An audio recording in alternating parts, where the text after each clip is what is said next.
Hello, everybody. This is Dr. Priyanka, the Associate Professor of English from Swami Vivekananda University, West Bengal, India. Today, in this video lecture, I'm going to share with you a very interesting topic. In fact, today we are going to have a brilliant hands on experience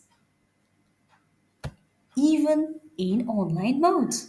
In the last three video lectures on stylistics, we have discussed regarding what stylistics is, Roman Jacobson's principles of equivalence, the model of communication, how stylistics is used to analyze various texts, foregrounding, various stylistic devices, and so on. Today, we will make a direct application of all this knowledge and see how one can develop poetic quality on the spot. So, here I start with hands on experience, changing common language into verbal art, on the spot developing poetic quality. Now, let us take a quick look at the topic outline. It goes like this. In this topic, we will be studying how to identify the word type, classify the words, explore its contextual use, create verbal art using verbal style, employing those words, and on the spot compose poems, change a common description into a narrative. So now, let me get into the discussion. Can you identify the sounds associated with these pictures? Yes. For the first one, that is the small Christmas bells, the word associated with is jingle. For the second one, it is bow wow. For the third one, it is string string. For the fourth one, it is more. For the fifth one, it is boom. The sixth one is associated with splash. Seventh one, with meow. Eighth one, buzz. And ninth one, ring sound. What these sounds are called? These are called sound words or onomatopoeic words. And the speciality of these words lies in sound symbolism. According to Merriam Webster's dictionary, these are all sound imitating words. And according to Hugh Britton, there are mainly three types of onomatopoeia: direct onomatopoeia, associative onomatopoeia, and exemplary onomatopoeia. While direct onomatopoeia resembles the sound it names, the term associative onomatopoeia is used whenever the sound of word resembles a sound associated with whatever it is that the word denotes.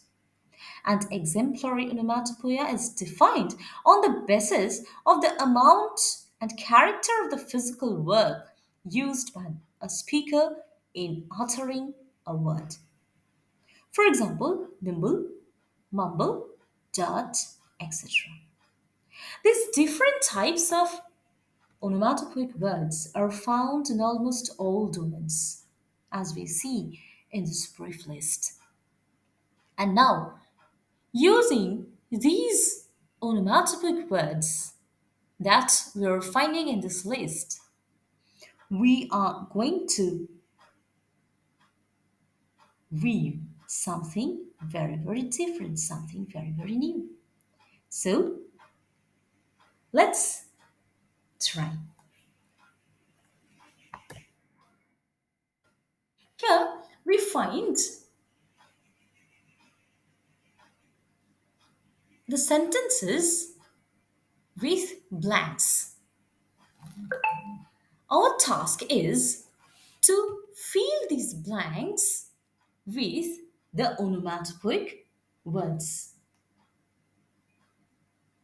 I read the lines with these blanks. The bells dash, the fireworks dash, the leaves dash, the dash bees battle, and I am painful enjoying all this from my locked castle. We have known and also have learnt from our previous slide that jingle is the word associated with bells, crackle with fireworks, rustle with leaves, and buzz with bees. So now, after putting these onomatopoeic words in the blanks, what you get is the bells jingle, the fireworks crackle, the leaves rustle, the buzzing bees battle, and I am painfully enjoying all this from my locked castle. So we can see here the onomatopoeic words have been used as verbs, and the sentences have been completed adopting the verbal style. Thus, using the verbal style, we weave out a poem, changing very common sentences into something noteworthy and musical. Now, let us try this one out. Here, we will see how by replacing some words and phrases with onomatopoeic words, the simple description is changed into a beautiful narrative. The lines go like this. Every day in the evening, we used to enjoy the sound of bees at the riverside. The tiny bells sounded so sweet. The sound of the waterfalls thrilled me all the time. Often sound these bells down the lane of sweet memories. Here, we will be replacing the sound of bees, bells sounded, sound of the waterfalls, and sound these bells with the onomatopoeic words. Now, let us replace this the sound of bees with buzz of bees. Bells sounded with tinkling of the bells. Sound of the waterfalls with thundering of waterfalls. And sound these bells with chime. Here we have deliberately avoided repetition to avoid monotony. Now we read the lines with these replacements. Every day in the evening, we used to enjoy the buzz of bees at the riverside. The tinkling of the bells sounded so sweet. The thundering of the waterfalls thrilled me all the time. Often chime those bells down the lane of sweet memories. Thus, we see that if we follow Roman Jacobson's principle of equivalence, instantly we will be able to change any expression and infuse it with beautiful musicality, poetic quality. If we know how to make use of the stylistic devices, then by using only one device and following one structural pattern, we can create beautiful style, beautiful verbal art indeed, as we have done here.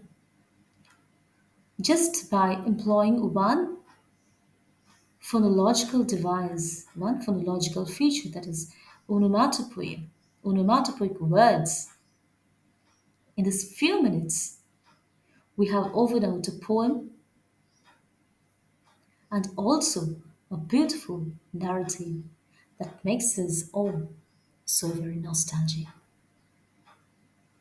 Now, let us quickly summarize what we have learned. We have learned today how to change a common expression into verbal art just by using only one device, onomatopoeic words and the types and specialty, their usage in daily life as well as field of literature, how Roman Jacobson's principle can be used to create verbal art, Verbal art is not only confined to poetry, but it is very much a part of the novels and stories, and how anybody can apply it and develop the poetic as well as the critical thinking style. So, here I end my lecture.